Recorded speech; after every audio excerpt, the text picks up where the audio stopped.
whenever I log into Twitch, longest time you were there on the recommended follows list. So And you finally caved. You finally like, fine, finally Twitch, caved. I'll do it. Fine, I'll follow this isolationist.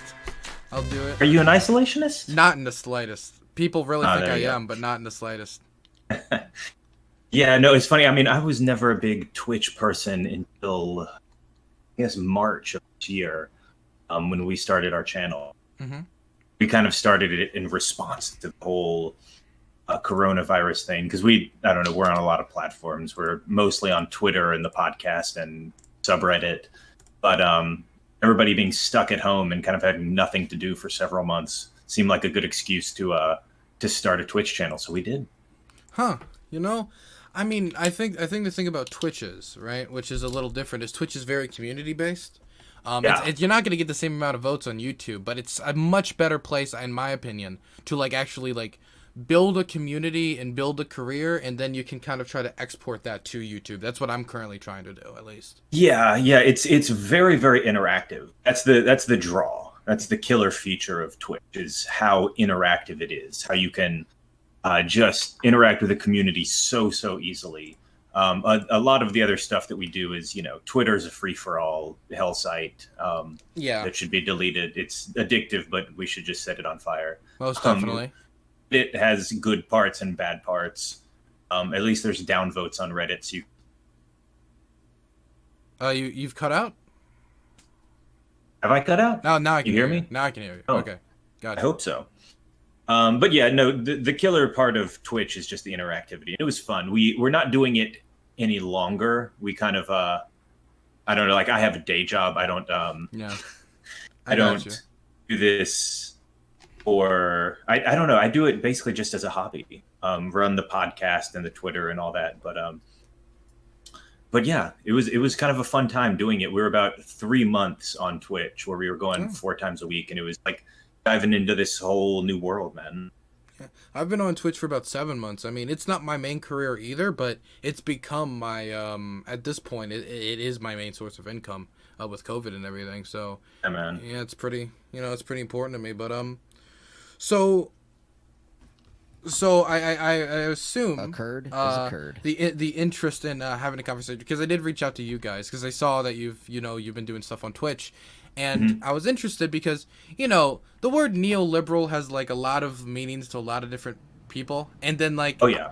and this is something that's not known because there's very few people who have this experience. And if you're a Graveltine, there's a lot of like images of like who you are. Like people think I'm gonna be an RT in like a week or something. Like I'm gonna be next to Caleb Maupin, like talking about how like the Uyghurs are all fine and everything's great. And it's like there's a lot of like weird ideas about what we're supposed to be. So I just thought it'd be interesting to have you to talk to you about just about things. I mean, just generally, like foreign policy would be the most obvious thing, but about like what I'm, what I'm doing, what the future. I don't know. Yeah, I mean, it's the Gravel campaign was interesting because it was very much and I know you worked with him, but it was very much like a non-campaign campaign, Yeah. in the sense that the candidate was,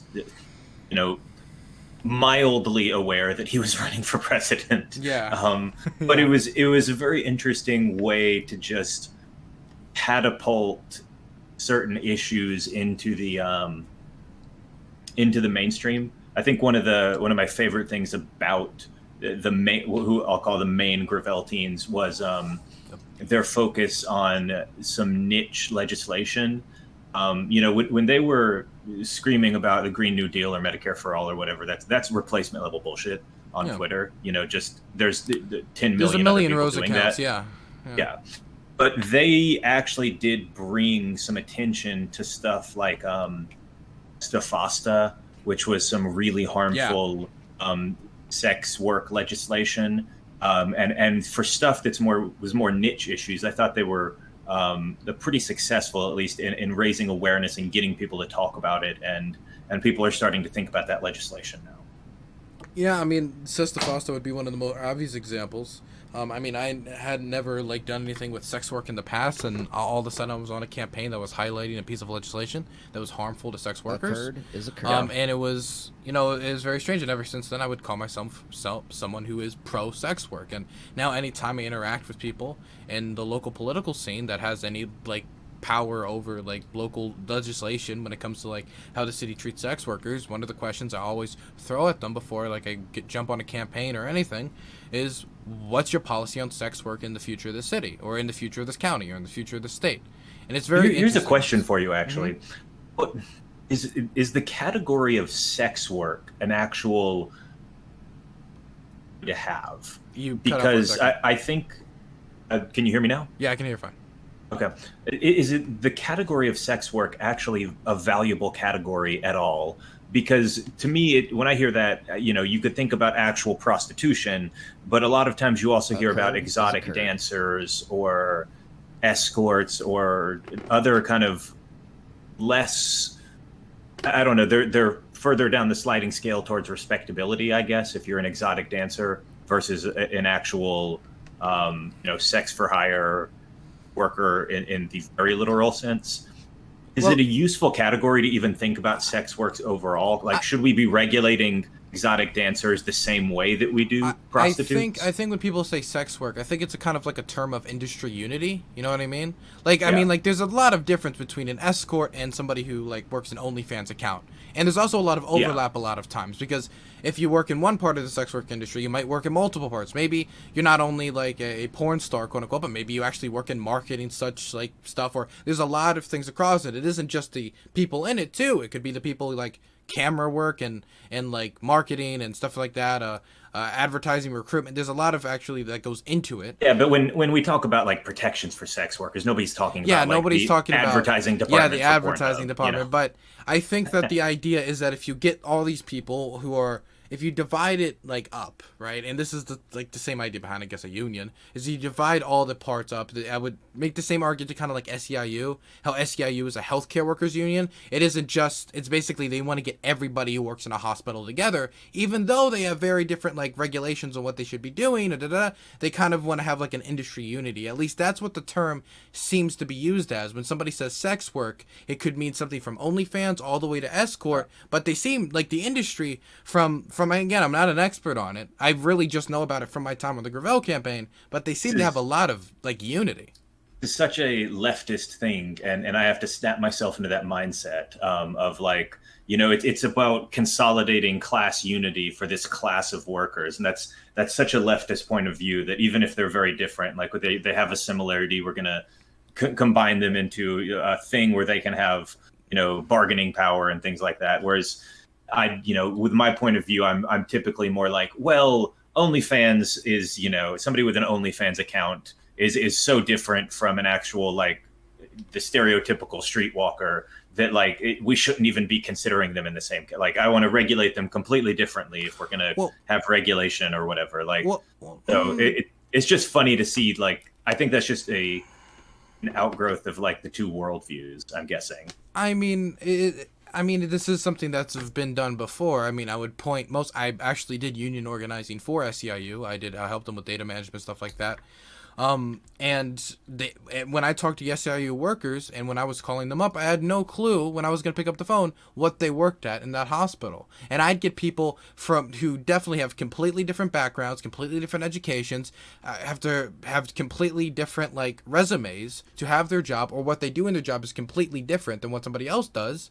Radiology, like delivering children, or even a lot of times the janitors, like all in this like one group together. You would have actual like would it be MDs in the same union, or would it be like nurses and things like that? I'm pretty like, it would be basically everybody. who worked at the hospital, they would try to get in the union. And I see it kind of similar because they have a similarity where they all unite around. Because when you talk about a sex worker, at the end of the day, an issue that's extremely important to all sex workers is control over what they can do with their body and the selling of what would be considered like, quote unquote, this like sexual, I don't know really a good word to use it, but like the sexual product, you get what I'm saying? Like the idea that they can do that and nobody's going to hinder them, right? And that's something that would unite them no matter what level of regulation would need to be done on a particular sex worker, right? Libertarian sex workers, man. Yeah. That's rolling. That's how it's going. But I'm not really an expert in sex work, so I don't really... I mean, we don't need that to dominate the hours that we're talking. Yeah. I'm not an expert either, but... Yeah. But yeah. So, I wanted to throw something at you. So I have found something recently, and I don't know why this is, but I've been called now, right, the most moderate Graveltine, which is a really weird thing to be like to throw at you because number one, it's the Graveltine is a newer thing, and being called the most moderate version is a weird thing, and I wanted to throw it at you because you are somebody I would consider probably, right, more into center than me, right? Because if I was on the Gravel campaign, it's kind of hard not to be closer to the center. Would you agree with me on this one?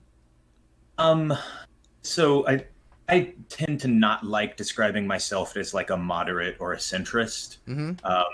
In the practical sense of like everyday American politics, I know what you mean by those. I know what you mean by those terms, and I don't really object to them, but I wouldn't use them for myself. What would you use?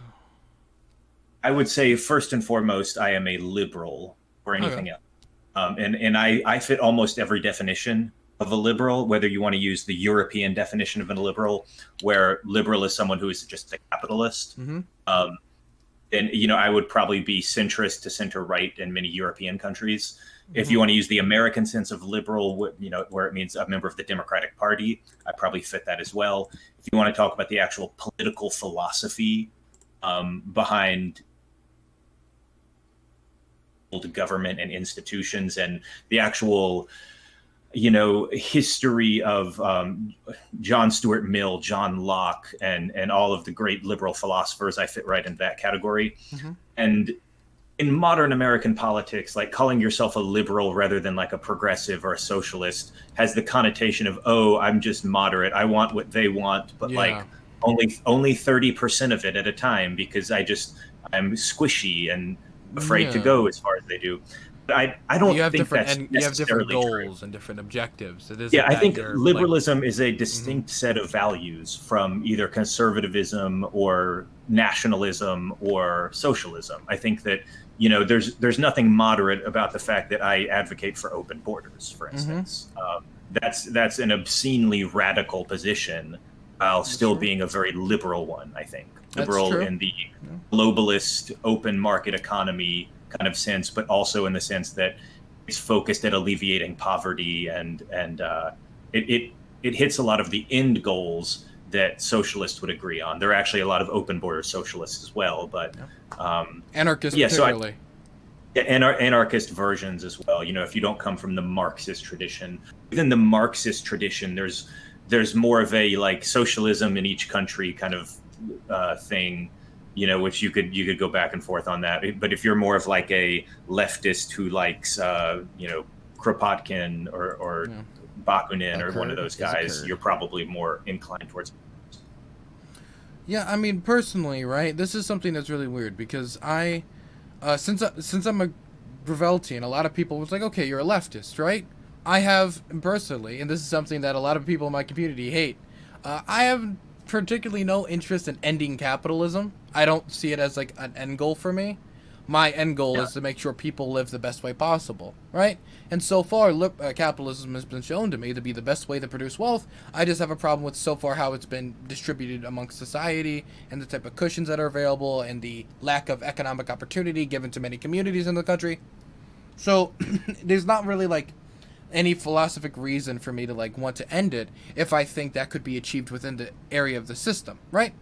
So it is not necessarily to say like if that system was shown to be better than me in the long run, I wouldn't jump on it. It's just because I just don't think it's the best way of creating wealth, right? But I also have been active in local like worker co-op stuff. I have defended local worker co-ops and their rights to be a worker co-op against other things, but I don't think that necessarily stops me from Well, there's being a nothing capitalist. anti-capitalist about being pro-union.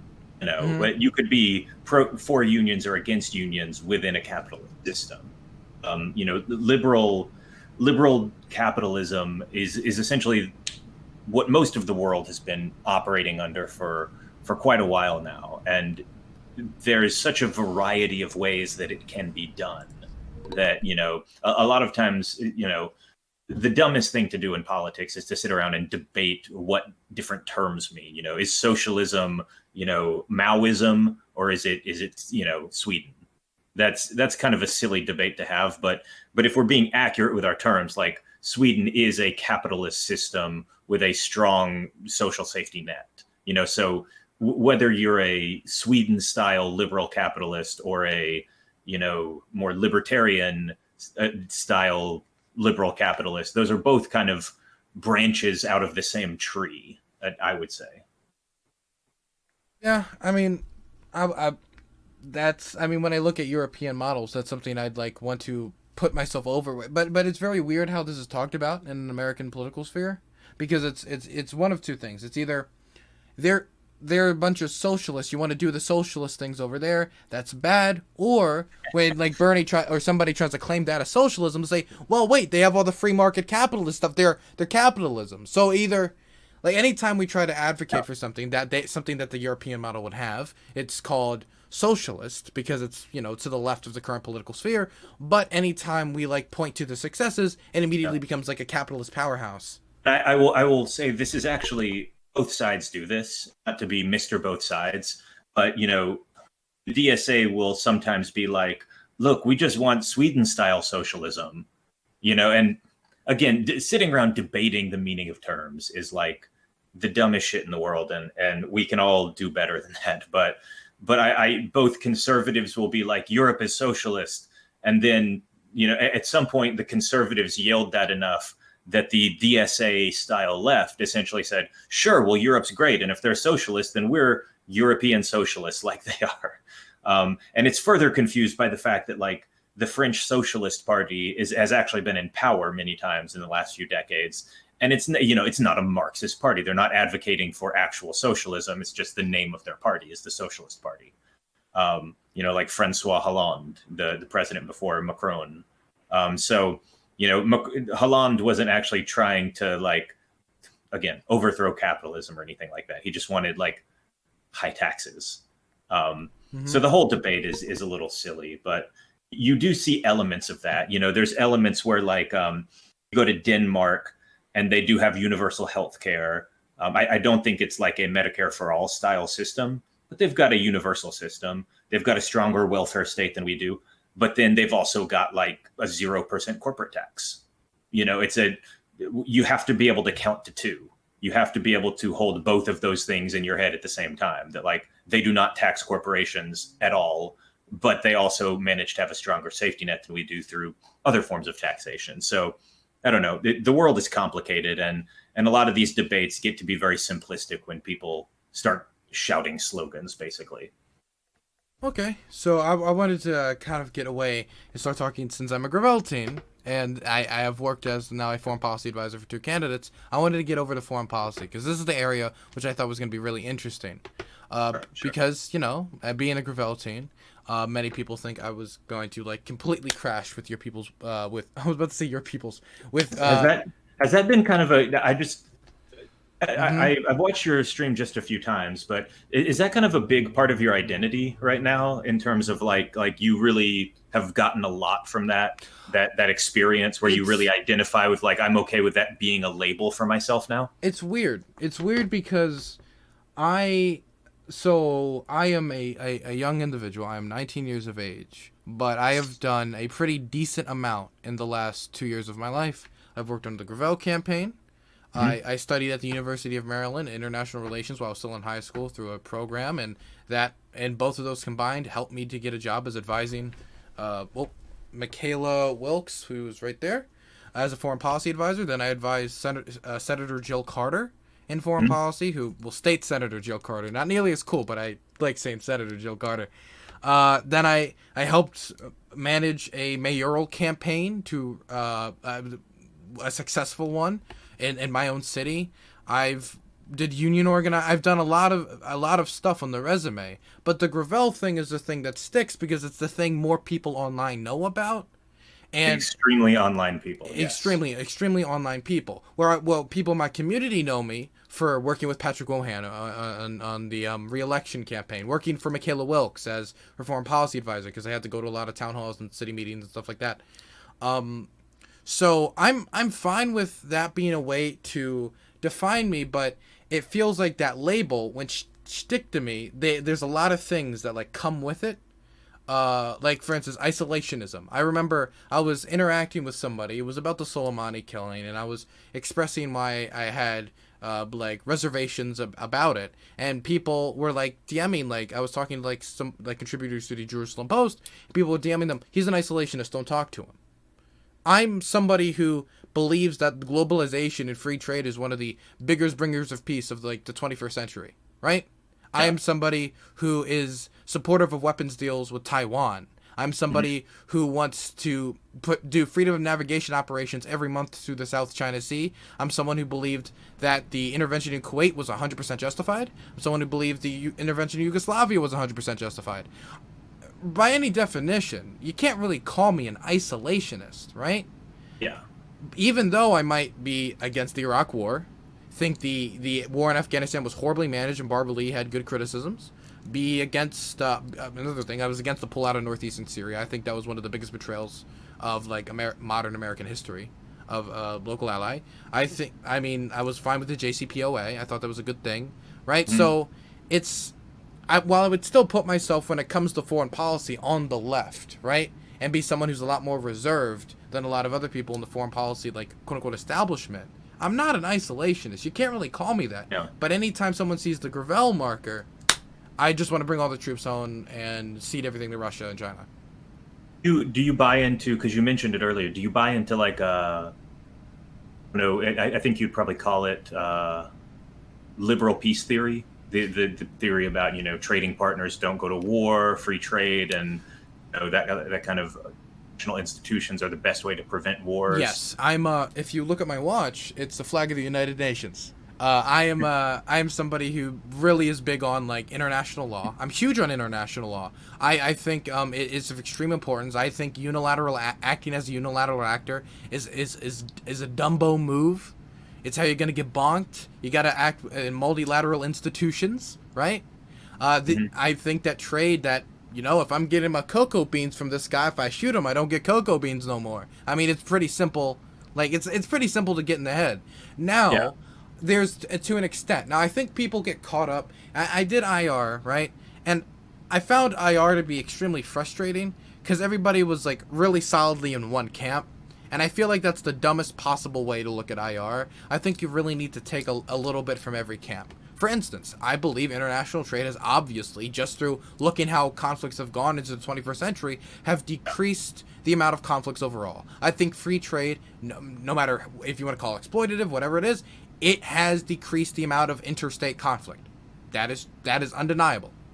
Now, when you talk about areas like Asia, it is impossible to say that we don't need to somehow have a somewhat realist viewpoint on like the Taiwan situation, on the South China Sea situation, on the Korean Peninsula, right? On the fact that Japan to some extent might need to actually have some remilitarization for us to have a free and secure South China Sea, to uphold international law in that aspect. Because the thing that frustrates me about my side, I don't want to beat up my side here because now I feel like I'm just like, Neoliberal Project, please follow me back on Twitter. Like, that's what I'm pulling right now. But what frustrates me about my side is like, oh, yes, international law. America broke international law invading Iraq. I'm like, okay, cool. You got a decent argument. Aggressive thing. Yeah. And then it's like, okay, South China Sea. No, man, that's an escalation. We can't do that. What the hell is this? But that we're upholding international law there. We're supposed to be consistent here. International law is what you make it, right? But yeah. I think there's a good argument or keeping our options open, certainly within the South China Sea, from a number of different camps, whether you're a realist or a liberal or whichever kind of the formal camp of international relations theory you fall into, whatever the case may be there's a really good argument for keeping that open just from the sheer number of actors that have interests there. There's obviously Vietnam, Thailand, Indonesia, the Philippines, Malaysia, Japan, Taiwan, everybody around even there Brunei. kind of is, Brunei. I mean, let's be honest, if we let Brunei sit at the table, it's just to make them feel good. I mean, they are claiming islands in the South China Sea. Even they're claiming islands. It's such a clusterfuck. Again, anybody who listens to them is humoring them. That's how the power dynamics of these go.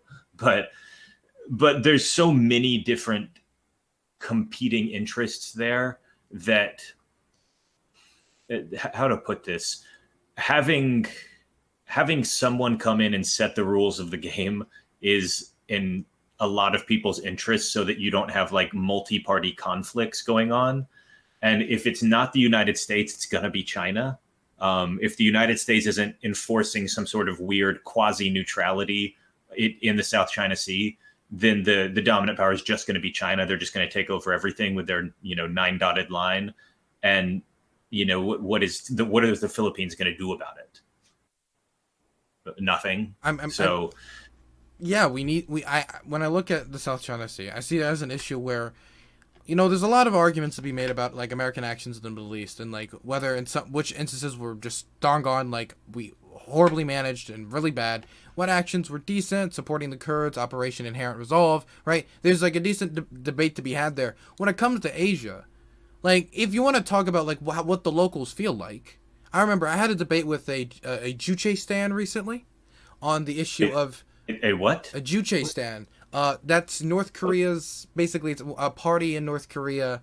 It's a ideology. Is that how you pronounce it? I always thought it was Juche, but it's Juche. That's how I've always heard it.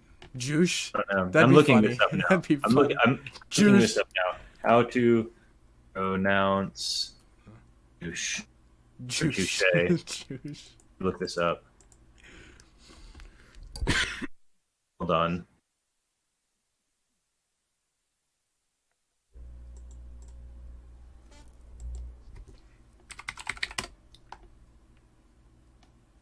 It's like a pronunciation. God. I looked up this video and it's like a minute long. It won't just say the word. I got it. Self-sufficient and self-reliant.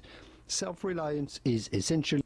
We are looking at how to pronounce this word invented by the North Korean Mythology of self-reliance principles to make South pronouncing it simply Juche.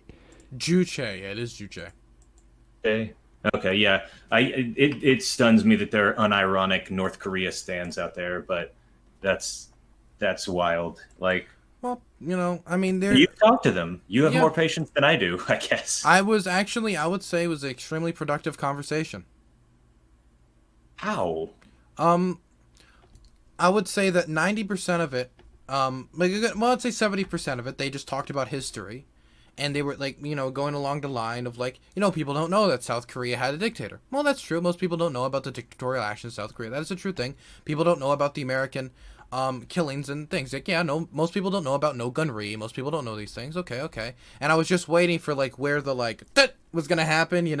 Like the conclusion. Like these are all things that are true, and these are valid, and gonna like where's the that? And eventually, it didn't really come, and so I just kind of was like, okay. Well, if we look at polling data in South Korea, 91% of the population believes that American troops are necessary. They have an 86% approval rating of America. It's so overwhelming that even if you added the entirety of the North Korean population into the poll, we would still have a favorable polling rating of America. I'm curious how, when you talk to someone like that, like, did they actually spend their time defending anything about North Korea, or was it just like, well, actually, did you realize that America has done bad things in the past? I would say no. I'm somewhat friendly with the person. They're pretty decent. I would actually encourage, if there's anybody who has a different perspective on Korea, if there's anyone to talk to, it would be them, because they're very polite, they're very patient. It was a decent discussion. I would. Sorry, I forgot the question. Like, so they got in a lot of whataboutism. You know, here's a bunch of bad things America did.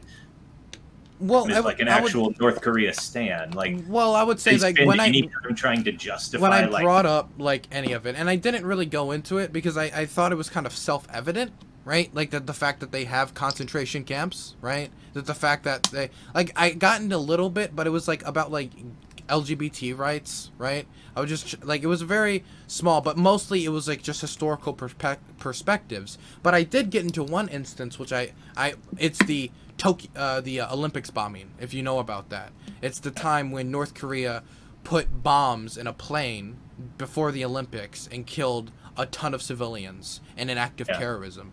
And like I would bring up like instances like this, and she'd be like, "Well, yeah, that is bad." Or I would bring up anything, and she'd be like, "Yeah, that's obviously bad. I just people don't like." She just wants a reunified peninsula, and the reason why, and people don't really know about peninsula under the. I guess so. Here, this is when you said that. Like I was talking to like somebody who's a fan of North Korea or a Juche. I say a Juche stan. Yeah, it was because that she has a flag behind her, and yeah. That's how they describe themselves. I don't understand how you can have a productive conversation where the first sentence isn't, okay, so if North Korea is great, why did they execute people for trying to leave? Well, like how do you? Well, it wasn't like everything's great. She didn't really like try to make that argument. It was like basically the material conditions that North Korea was placed upon with the deaths that its population faced, and basically necessitated the situation they are in now, and a lot of it is the cause of U.S. imperialism. And then I went like into like, okay, so when that's the thing, we could get into that. That's factually on. North Korea was richer than South Korea when they split. North Korea had all of the good resources. South Korea had dog shit. And for the first 10 years after the Korean War, North Korea was doing much better than South Korea. Had more good agricultural land. It was where the mineral resources were. They were richer for quite a while. And they basically just wasted it all. And, the idea, it's all U.S. imperialism is obviously horse crap. Yeah. But, like, to me, it's kind of like if somebody has candidate running for Congress in the United States. They have on their policy page, okay, I'd like to do a public option in healthcare. And I would like to stop putting immigrant children in cages. And I would like to buy 17 horses for every American. And then, like, if I'm going to have a conversation with them, I'm not going to spend 50 minutes of the first hour talking about their healthcare plan, immigrant plan. My first question is going to be, what the hell do you mean by the horses? So the conversation, the reason it was certain things you got to jump into. The reason why it happened was because she had a conversation with somebody else about the South China Sea and whether American troops should be in South Korea. And so my argument was my argument was very simple, right? I didn't even have to argue that my system necessarily was even the best system ever. All I had to say was this: the Korean people seem to think that we are a better option. The favorability ratings very clearly show that. If you go to Japan, it's very similar. Taiwan, very similar. Philippines, very similar. It seems that in the Asian sphere generally, our allies in the region seem to look upon us favorably in backing them up against Chinese encroachment, or in this case, the North's encroachment. And if we talk about the time when American troops were not present in 1950, the U.S. Secretary of State made a speech where our position on Korea was extremely murky, where that it didn't really look like that the Korea was really in our defensive sphere. And because of the murkiness of that position, it was part of the motivating factors that eventually led to the North going over the border. Okay, so you were in a place where you were debating a specific issue. Specific issue, right? Okay. Where so it felt like the kind of all of this was it was an interesting conversation to talk about the history, but once we got to the actual issue part, I felt like I didn't really get much pushback on any of this, because it is true, and she eventually admitted that if American troops were on the border in 1950, they probably wouldn't have invaded, because they didn't actually really. South Korea and Japan are two of the greatest American foreign policy victories of the last 100 years, and I'd throw Germany in there as well. This is why. So I am not a neoconservative, but this is where the neoconservative instinct in American politics comes from.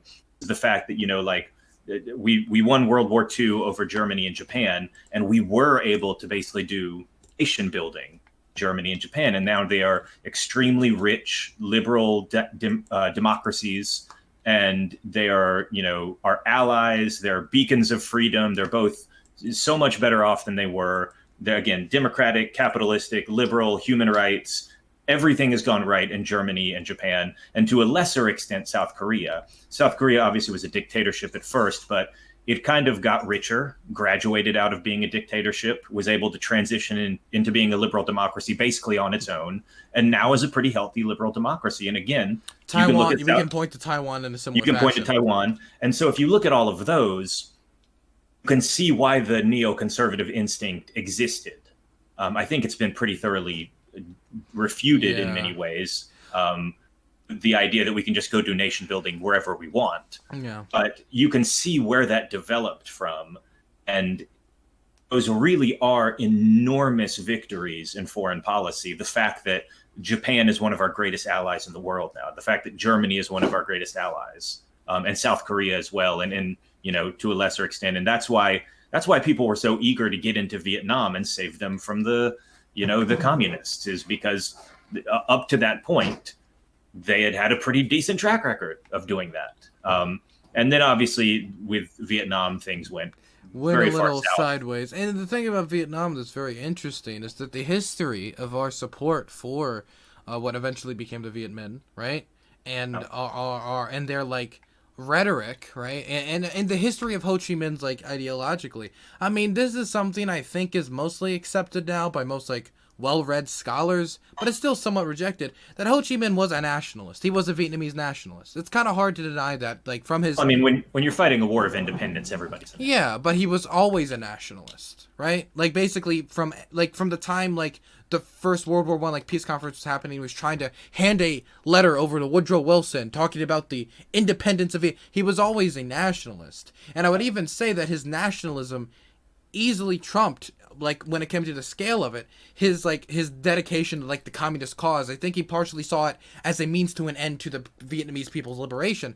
And if you look at our support for the Viet Minh against the Japanese in World War II, and how in his victory, in this quote when he was declaring independence in 1945, he was quoting Thomas Jefferson. He was very clearly signaling to the West, hey, we are willing to work with you. But the French, they had different ideas about what a post-World War II world was going to look like. That colonialism wasn't exactly going away, and it kind of all went into shitter. And then, with FDR kicking the bucket, Truman had a very different idea about Vietnam than FDR. That's for damn sure. I mean, there's a sense in which you can see every generation of American foreign policy is a reaction to the last generation. That Vietnam happened, and then we were very hesitant to get into big actions again after that, and it led to things like not intervening in Rwanda, which we should have done. Rwanda's genocide could have been stopped with 500 American troops on the ground. Literally put 500 troops on the ground, and the whole thing stops. Kind of being late to we got into Serbia. But into the Yugoslav. It was conflict. 1995, and everything started in 1991. It was 4 years. It was late.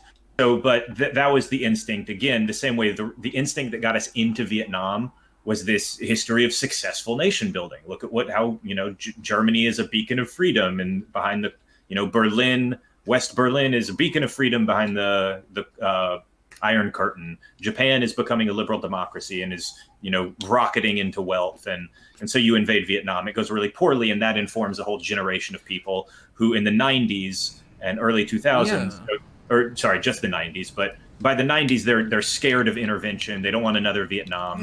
That Kuwait goes pretty well, and eventually the idea that we could go back, it takes 30 years, but we get Iraq again. Then we get Iraq, and it's well, that didn't. We had Paul Bremer. Honestly, that has a lot to do with George Bush II's personal feelings. Greatest tragedy of American politics is that Al Gore didn't come out on top in 2000. Yeah, because liberal people who are highly progressive and people who are socialists or whatever can make fun of squishy centrists and the Bill Clinton administration or whatever, but Al Gore was the most hardcore environmentalist we've ever had in presidential politics. True. And he could have been president in 2000 if we hadn't had like 50,000 Nader votes in the wrong state, and maybe we'd actually have been taking climate change seriously. Maybe the Iraq War would never have happened. Maybe we would have actually done what we needed to do in Afghanistan, because Al Gore still would have invaded Afghanistan. Oh yeah, you can't. There's no way you would have been a president at that time. Maybe if Iraq doesn't happen, we're actually able to do Afghanistan more competently. Oh yeah, easy. For instance, Rummy's not going to be in the fucking room, right? That dude. The whole reason he was hired wasn't even to be in the Middle East. It was to deal with China, and because of the recent leak of, I don't know if you've seen the Afghanistan papers, but with that was also released personal memos from him, and one of them was like, I don't know if Pakistan's our ally or enemy or not, but let's just do it. Let's just go in. Like, fuck it, wing it. And then Pakistan ended up being one of the biggest supporters. That's a very accurate way to describe Pakistan. I mean, like, true. Nobody knows. But if you're going into a country like Afghanistan, right, and you're going to be fighting the war that eventually became the Afghanistan war, right, you gotta know if our neighbor, Pakistan, the neighbor to Afghanistan, is going to be on our side or not. You need to kind of, like, figure that out, or not just have like your take be more have more depth to it. Then maybe they'll be a friend, maybe they won't. Let's wing it, In that region of the world, honestly, it's hard to even describe Afghanistan as a functioning state. They are a nominal state with a bunch of nearly independent actors inside of it, and a similar thing could be said for Pakistan. It is very loosely a state. Like the military is its own power center. What do you mean? It's the Republic of the ISI. I don't know what you're talking about. Go tell the people in like Bandawar that like the central government of Pakistan is actually the government that governs them, and see what they have to say about it. Control of the provinces is so loose, and like the actual state capacity to enforce laws and even like basic things is so low that like in a lot of areas you would actually get Ancapistan, in a functional sense. and what it turns out anarcho-capitalism is just warlords and tribal politics. And that's what it was for most of human history. Before there were formal states, you had tribal politics and warlords. True, but at least no one's being taxed. At least no one's being taxed. Don't step on snake. No step on snake. No theft from government. Hell yeah. Oh God. And caps are one of those things. I treat that about as seriously as I do North Korean stands. You want to know what the pre-show was? It was a 2-hour debate. I watched it just a little bit. I had to turn it off because I'm like, I have a low tolerance for bullshit. That was the most productive conversation I've ever seen on the platform about Ancapistan, though, I gotta say, because most of it just becomes like La Rhodes, and it doesn't get any further than that, I've managed to have serious conversations with like a handful of ANCAPs ever, and it always turns into them reinventing state functions but not calling it the state.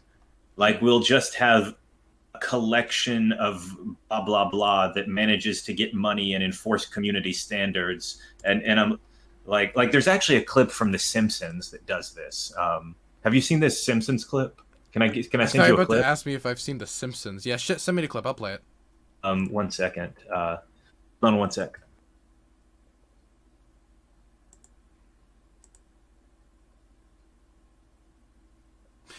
Since we're with the neoliberal guys, at the end of the day, I believe he would really be entrustful of stimulating the economy, helping grow the internet market. So I think what he was going to say earlier before he was cut off by muting himself is that you should all sub with Twitch Prime and gift subs as well. Absolutely. That's what you guys should do. Wonderful. Oh my gosh. I'm gonna find this because it so perfectly encapsulates what most come on, it's got to be here. I'm searching YouTube. Like this clip of like Homer Simpson standing in front of a courthouse saying, "Let's get rid of the government." Oh, I know the clip. I've seen that. Voluntary association. It would be a big problem for us to decide on everything. Instead, we'll just vote for representatives who will decide on things for us. And in order to make sure that everybody's got enough, we'll all pitch in a little bit. And he's just literally like step by step getting up government again. Yeah. This is what ANCAP do if you actually get them to talk about like how would you would you pay for your police force? You know, if somebody commits a crime, how would they be tried in a court? All they end up doing is inventing the police, like one step at a time. I mean, I would say that last username is probably the most consistent anarcho-capitalist I've ever spoken to, and I have yet to see him like really like cave on that idea. Like he's pretty consistent. I would actually encourage you having a conversation with him if you ever wanted to talk to an ANCAP. I mean, I've done it enough. I'm old and ancient, but Old and ancient. I'm in my 30s. Oh, boomer. Yeah, I am extremely boomer. Where did you serve? Was it Okinawa or where exactly? Was it Gettysburg? My wife is yelling at me. You're a millennial. Shut up. Stop pretending to be old. Well, that's pretty old. But yeah, no. I don't know. The smartest ANCAP is David Friedman, who was actually Milton Friedman's kid, who became an ANCAP.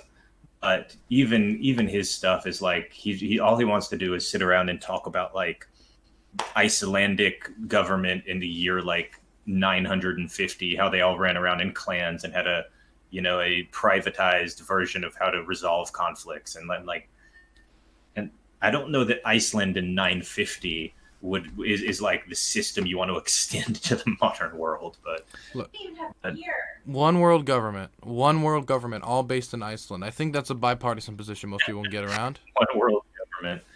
Oh man. So I wanted to ask you something. So I am somebody who, I worked in the Gravel campaign. Afterwards, I was a Bernie guy, right? And then after, I even went down to South. Forgive you for that. You'll forgive me? I even went down to. We all make mistakes. Like you've been making one for what, 35 years now, and eventually you'll get back on. Look. Pico. So, I went down to South Carolina campus burning. Bernie didn't win it, and you know what? Now I'm doing my best to get Biden elected, right? Because I get that Biden's a better option than Trump. That's pretty evident, right? I don't think I'm gonna get any pushback from you on that one. But there's this perception, for whatever reason, and this is particularly evident in the foreign policy community, for whatever fucking reason, that Biden and Trump will be basically the same on foreign policy. It's real. It's real. I will go on panel shows, like Bernie or Bust panel. I remember going on one, and that was the thing where they were like, they're most definitely the same. And I'm like, okay, what about Yemen? Biden wants to stop supporting the Saudi war in Yemen. Trump does. Well, what about Iraq? Trump was better on Iraq. No, he wasn't. He supported the Iraq war. So I think there's two reasons you'll find that.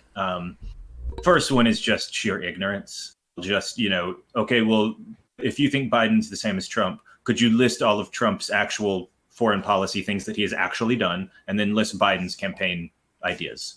And they won't be able. Or his accomplishments. JCPOA. They'll have this very vague sense that I don't like either of them. One of them agrees with me 100%, and so they're the same. The number one is just ignorance. Number two is just kind of a people will say, I don't believe Biden. You'll point and be like, Joe Biden won't sit around and politicians do fake trade deals where he caves to China and allows China to do whatever they want, and says he endorses. Trump has said literally practically endorsed the idea of putting the Uyghurs into concentration camps. It was in John Bolton's book, right? And so if you say, well, no, actually Joe Biden is strongly against that and he has a plan for that and blah, blah, blah, you can go look on his website. They'll say, well, yeah, fine, but I don't believe him. So the other thing is they'll just have this, I don't even know what to call it, but it's basically like, I can't do anything for you if you think Joe Biden's just lying about everything. Well, okay, I don't know how to counter that. You can just believe that if you want. But. It is pretty dumb to just look at everything Biden says and, well, he's lying, therefore they're the same, right? It has a pretty dumb take. I do think saying that, I don't think Biden's going to accomplish everything on this list is a reasonable take, but you would have that with, number one, any political figure, number one. Godless commie scum has the best phrase here. Hyper skeptical conspiratorial mindset. That's a great phrase, Mr. Commie Scum. Where I think they're both neocons. They both want to start wars. They both want to do this and that. But like you said, Biden helped get the actual Iran deal done. Yeah. Trump is the one who canceled the Iran deal. That would be one of the most. They're very clearly not the same. So Biden wants strong alliances with all the other liberal democracies in Europe. Trump wants to piss on them and say that Europe is our enemy and like we have to beat them at the game of winning international relations. Like with Trump, everything is this weird obsession with dominance and winning, like to the point where, or when he meets with other heads of state, he will literally like try to crush their hands in a handshake. I don't know if you've seen those. I gotta videos. say, that's probably one of the best parts of the Trump presidency. Watching world leaders react to that shit. That's great. So, like, you can be this hyper-skeptical conspiracy theorist about Joe Biden is actually a neoconservative, but it's dumb. Like, just, grow up. Learn to count to 2. You can believe that Joe Biden is not good at something. It's fine, without being a conspiracy theorist about, like, he's going to invade, 7 more Middle Eastern countries or whatever. I mean, like, my thing is, right, like, Joe Biden wasn't my first choice on foreign policy. Most definitely not. I would have picked Pete. I would have picked anybody before Joe Biden on foreign policy, and that primarily has to do with the Iraq War, right? I think giving that type of trust to the Bush administration, Rami and Paul Bremer, to go in there and fucking fuck everything up, I think that was a bad move by him, right? Yeah. But if I look at like what he has done in his position on foreign policy, the fact that he actually opposed going into Libya, most people don't know this. He spoke about this at the what was it? It was Center for Foreign Relations, so the CTF. You know what I'm talking about? Yeah, CFR. Yeah, CFR. Okay, he's Council of Foreign Relations. He spoke about this there, where he was actually privately opposed. Now he says privately I was opposed to it. Well, then you can't really weigh it on the scale that much, because he said like after the fact saying you were against it, whatever the hell that means. He was against. He is currently against supplying the Saudis to go into Yemen. He made the JCPOA. He most certainly would have betrayed the Kurds, since his part of Obama's administration was Operation Inherent Resolve in northeastern Syria.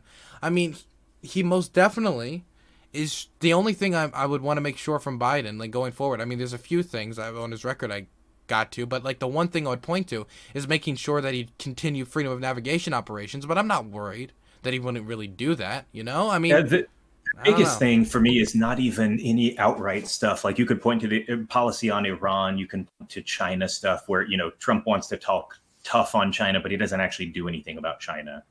He'll get mad at China for 3 days until they like agree to buy another $1 billion of soybeans or whatever. And then Trump like Goya, of course, because, like he's obsessed with weird shit like that. Biggest thing is the actual institutional capability of the United States government to conduct foreign policy in 100 areas at once. The State Department has lost like half of its workforce under Trump. Like literally we don't have diplomats in like dozens of countries now. Holy fuck. This is one of the most important issues like nobody talks about. The fact that he basically sold all of his sold the positions, and like he didn't even fill them all. Yeah, there's an enormous amount of unfilled positions. The State Department has been gutted. It's budget cut. Just nobody, like we literally just don't do diplomacy with a lot of countries anymore. And there's a lot of countries that know that they're not going to get any response from us. They're not going to get anything from us. Like the Philippines has done a complete about face. It historically has been a U.S. ally, and Duterte has basically said, well, the U.S. is incompetent and they don't return my calls, and they're led by an idiot. And so I'm just going to go cozy up to China now. And so now Duterte is skeptical of China, but he's kind of forced to go cozy up to the other regional power because that's happening in dozens, hundreds of places where like just little bits of loss of power or, just keeping a relationship open to basic competence. To be fair, I would put some of, and this is going to be one of my criticisms of Obama, I would put actually part of the Philippines problem actually on Barack Obama. And that would be specifically because he didn't stand with them when the Scarborough Shoal was threatened by China. He didn't do anything on the international stage. He basically said, no, that's very naughty. And then like the Philippines brought it to court, got the decision in 2016, thankfully, but that still didn't lead to anything. He should have backed them up. If you look at the 1952 military agreement we have with the Philippines, that type of threat on their territory clearly falls within it. And he didn't do anything. So it wasn't. I can't just pin this only on Trump. There's a lot of ways in which Obama should have been tougher on China. I think that's true. I think the West in general was too slow to recognize that China is a genuinely evil state that is perpetrating horrific things. And the West has been too slow on that. But just, it's little things like that. Somebody in the chat is talking about they're from the Netherlands and their diplomat, the U.S. diplomat to the Netherlands is a shitbag. And I believe that. I don't have personal knowledge about it, but it's the kind of thing that's happening. And just little things like, there's so many things that we don't know that happen in international relations and foreign policy and trade and agreements. And like, okay, are we able to send our apples to another country because they've got a code about how you're supposed to do your blah, blah, blah with the apples. And normally you have just teams of diplomats work it out. And it's like one of these little things that nobody ever hears about, but it greases the wheels. It lets the world go round. You know, are we going to, all these different little regulations for trade, all these different little border agreements with countries where not even like border like disputes, but just like you've got to work out, there's something in the sea. Is it mine or is it yours? Who's going to be letting whose ships go through which channel? It's like just these tiny little details that we've basically just abandoned. Like we're just not paying attention to them. I gotta say that the recent thing Pompeo did, and I hate Pompeo, I despise Pompeo. His statement on the South China Sea, decent statement. Just complete diplomatic counterweight to China's claims on the South China Sea. And if there was a way for us to re-enter that and to like actually like continue the freedom of navigation operations to build up our capabilities. The plan is that the U.S. is supposedly going to, right? Continue freedom of navigation. Yeah, that's the plan. And if we continue, they can stop us.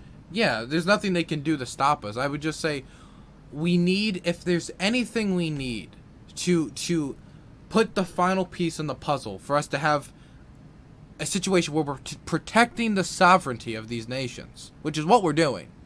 People can try to be like, oh, it's imperialism. It's kind of weird imperialism when they want us there, right?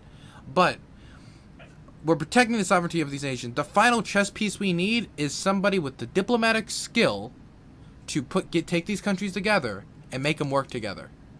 Right? Diplomatic skill, you said? I will say Hillary Clinton would have been much better than Donald Trump on the South China Sea. I mean, I would say Hillary Clinton would be better than Donald Trump on basically everything. And that's coming from somebody who's not a big fan of Hillary. But she would have. And I think if there's any way, like Biden would most clearly be the better skilled politician, or his administration, because we got to think it isn't going to be Biden personally shaking everybody's hands. It's going to be the administration around him, and I think they're going to be much more centered on diplomacy. Presidencies are mostly about staffing. Yes. Who do you staff your departments with, and what are they going to do? And Joe Biden is essentially an institutionalist. He's a lifelong Democratic Party guy. He's loyal to the party. He's basically going to be where the center of the party is. And that you're going to see that in both foreign policy and in every area. And like Joe Biden's not going to rock the boat by taking anything other than like, what does the center of the Democratic Party think in almost all cases. So that's who he is. He's been in the Senate since he was 14 years old or so. I mean, I gotta say, recently, his developments on his policy platform have been perplexing to me, because I feel like, and like again, they're not nearly where I would want them to be in my perfect candidate, but they're certainly better than I thought I was gonna get. The 2035 on the energy platform that he recently released, that just was released from the Bernie Sanders, Joe Biden like joint team task force, that was completely surprising. I remember before it was 2050, right? This is a statement that will make the DSA cry. But it's a true statement. If Joe Biden is elected, he will be by far the most progressive president we've ever had in terms of his platform. Not even remotely close. In terms of his platform, you would say he goes further than FDR? Wait. But even better, FDR post-Huey. I mean, so FDR never advocated for a national healthcare program. I mean, but that's one thing, right? I mean, like, to be fair, right? Like, for instance, if let's say I, like, got the most I'm not saying he's more, FDR would be more progressive for his time. Joe Biden is certainly more progressive than Bill Clinton, certainly more progressive than Barack Obama That seems like a low standard, though, because if that's the case, then let's say I do all these progressive things that are super progressive, and then you come in and you add a carbon tax, you're now the most progressive president. Like, that sounds like a weird way to frame it. Oh, I mean, Because if that's the case, then literally any Democrat we could have put up there, like most of them would have been the most I think progressive. that's my central point. Is that progressives don't realize how much they've already won Oh yeah, by that's something. moving the center of the Democratic Party as much as they have.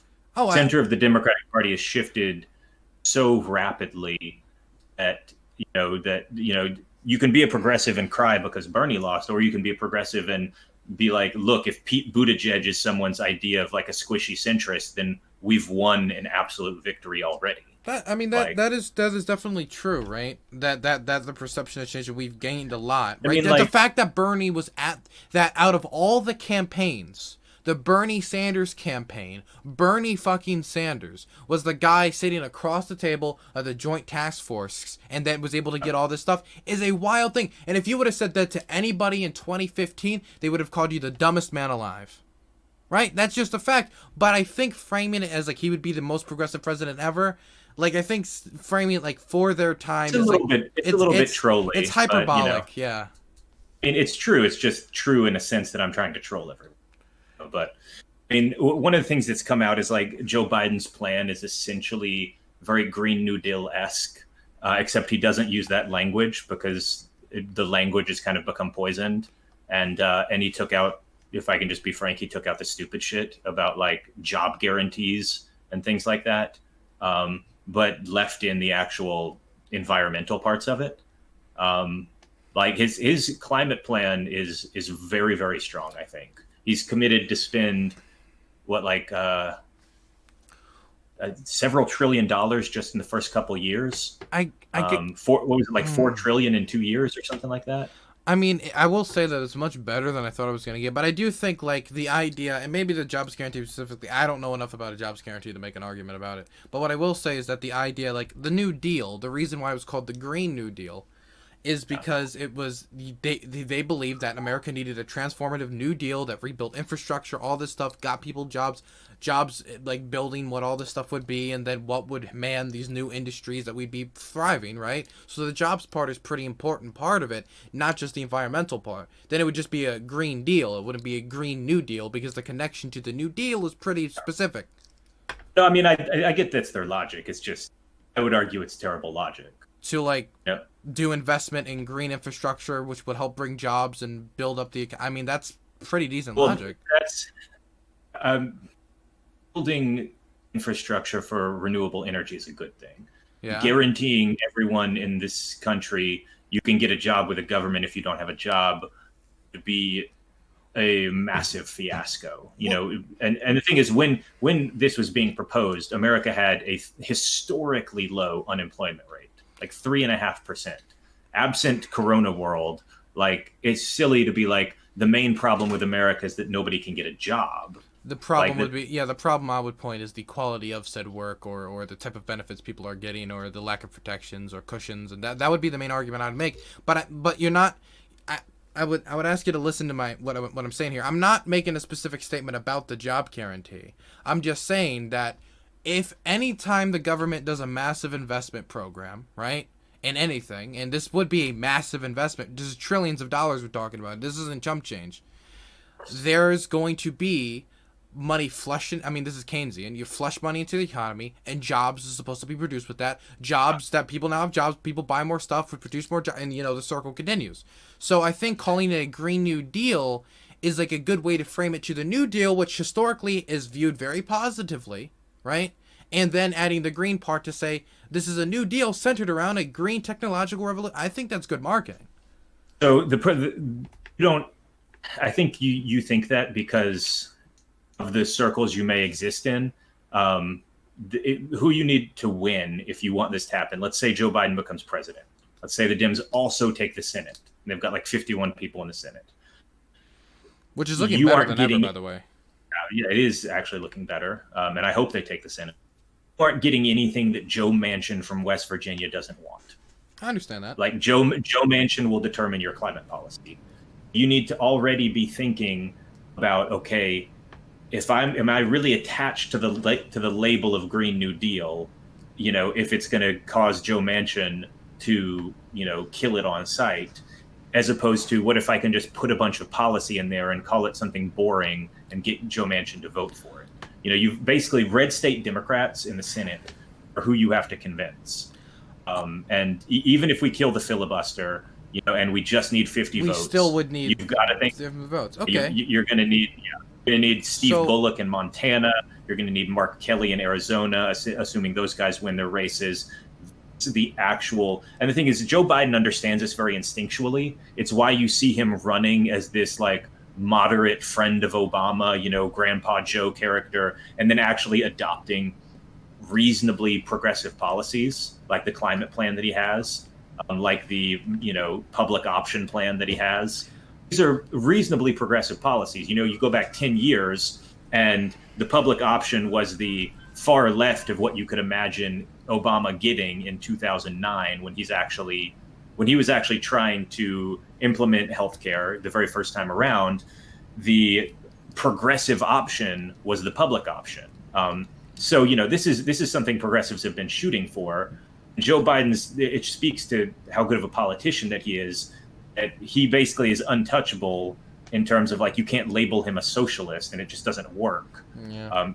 Seriously, by the way, the Trump campaign, they clearly don't know how to run against him. They don't, because they keep saying Joe Biden is in league with the radical left, and his poll numbers go up by another 2 points, and like they clearly planned to run against Bernie Sanders, and they had no backup plan. I mean, like to be fair, like after Nevada, I mean, everybody was thinking, "Oh fuck, it's gonna be Bernie," right? I mean, I remember I was looking at I was in South Carolina campaigning for him when it happened. I looked at the betting odds live, and I just saw it go whoop, and it went to 50%. And I mean, like Joe Biden, I think was at like 12. I mean, it looked like Joe was basically out. Crazy how fast things changed. It is crazy how it was a crazy primary. But I do want to push back on this, that I don't necessarily think you need to like package like the idea of a Green New Deal in this type of radical manner. Like for instance, I always believed in like packaging progressive ideas and extremely moderate framing. Like the idea like framing the welfare state, quote unquote, as hello kitty, how's it going? Framing the welfare state as the pro-family thing, because hey, you know what? We want to make sure that this actually helps the family. We're helping single mothers take care of their kids. We actually, in the Democratic Party, we are the pro-family party. And the party that would target such things, that are making sure families can stay together and have food in their stomach, that seems like the anti-family party. And framing it in that type of moderate framing that kind of digs at, like, the core tenets of what people think is, like, being a Republican is, right? I think is good. And when you talk about a Green New Deal, now, I think the idea of a New Deal is still a popular concept. People couldn't even tell you what the New Deal it was. That's true, but that doesn't necessarily you don't need them to necessarily know for it to not be a popular winning concept. There's a lot of things that people don't know. For example, the Affordable Care Act pulls much better than Obamacare, right? People a lot of times don't understand the fundamental concepts, but like they know the Affordable Care Act did something that was good. But Obamacare was that radical thing that was bad and hurt healthcare, so I hate that. And you could see so I don't necessarily, I think the framing could be good. Now, I do think that the Green New Deal particularly has been targeted as like they're going to ban cow farts in this weird way. But I don't necessarily think it's dead in the water when it comes to that framing. And I don't think you necessarily disagree with me on like the intent of a new Green New Deal on producing, that it could produce jobs, to investment on that. My card's on the table. If I was doing an environmental policy, it would be carbon taxes, high ones, large carbon taxes. It would be huge investment in green energy, and that would be most of it. That would be most of it. Dump a ton of stuff into research on, basic scientific research on green energy, and probably some infrastructure stuff, and then tax the shit out of carbon. Would you set goals? Like goals like by this year we're gonna be at this, or this is the goal we set for? I mean, like obviously that doesn't necessarily mean you're gonna meet it. I mean, you with a target in mind, but basically you're limited. You cut out. We're looking at. Can you hear me now? Yeah, I can hear fine. Looking at we want to limit it to 1.5 degrees by X year. And you need in order to which gets you what degree of loosening. To me, carbon taxes and green and tech investment are kind of the central elements of this, and I think it's I don't know. I wouldn't frame the actual, how do I want to put this? I wouldn't frame the purpose of this as like we're going to create a bunch of jobs. Maybe I don't know how that sells. Maybe it does sell politically, but like the purpose of it is not to create green jobs. The purpose is to save the planet. Well, yeah, You know, but that's a that we byproduct that people would view favorably. So we should partially be running off of that. maybe that is, you know, you can call it the green jobs plan or something, but you know, is a curd. most of my reaction to that did come when we were at like 3.5% unemployment, and it's just kind of silly when you're at that low of an unemployment to be talking about a jobs plan. Well, Curd. well, let me show you how I'd frame it, right? And I think this would be extremely popular. Like, hey, maybe employment's low, but the problem is we can't get good quality jobs, decent quality jobs. You're sick of working at Walmart? Hey, if we do this jobs training program, maybe you can work as a technician at this solar or at this nuclear power plant that we want to, like. Oh, that's another thing I wanted to ask you about nuclear power. But I think it could be framed as the idea that a lot of people are working 2 to 3 jobs, and a lot of them would rather be working one very productive, like one very high quality job with a decent amount of benefits and the safety cushions, which I think would be a decent kind of marketing strategy. Okay, you can get out of here. Jeez, grumpy pants. But Nuclear is interesting because there's a lot of people in the neoliberal camp who are like super pro-nuclear. I am less so, not because I think like, oh, nuclear power is dangerous, evil, blah blah blah. It's not like the Green Party's objection. I just think that the case for nuclear these days is overstated. It's actually essentially not as cost efficient as just investing in renewables. And I'm not an expert on this, but people who I respect and who do have a degree of expertise tell me that like, you know, the cost of building nuclear power plants is so high, and the cost of like solar and wind are dropping so fast that it's really unlikely that nuclear is a better bet. I mean, existing nuclear should absolutely stay and should be. That's what I wanted to ask you about. It should continue. It's a safe, you know, if we shut it down, all we're doing is we're going to be into using more coal. Yeah. You know, the choice right now, if you shut down an existing nuclear power plant, is nuclear or coal. Germany shut down a bunch of access to nuclear stuff, and all they've done is increase their carbon emissions. Yeah. Because they're using coal now that they've shut down all their nuclear plants. So the argument from nuclear, basically, and I was actually going to basically make a similar argument, is I don't know how nuclear all I know is when it comes to nuclear technology is that the safety precautions and how safe it is has increased, but I don't know about its energy efficiency. What I will say is that if our goal, right, is to hit a certain amount of emissions by a certain date because the world's on fire, right, then I think throwing out the foundations of the little bit of green technology we do have in nuclear power and trying to start all over right now is a really bad idea if we're trying to hit a set goal by a set day, and we already have some amount of foundation with that with nuclear power plants. Well, I mean, again, I'm not an environmental expert, so I defer to the people who've actually done the calculations here. But I kind of favor a pluralist approach. We should be investing, if we're targeting green tech and we're going to spend a bunch of money to like try to fund basic research so that solar is more efficient, we should be doing that for lots of things. We should be trying to make solar power work at scale, you know, invest in new solar technology. We should be doing the same thing for wind power, for hydroelectric. We should invest. I don't know that we should build new nuclear plants, but we should certainly keep researching. Is there a way to make them cost efficient at the very least?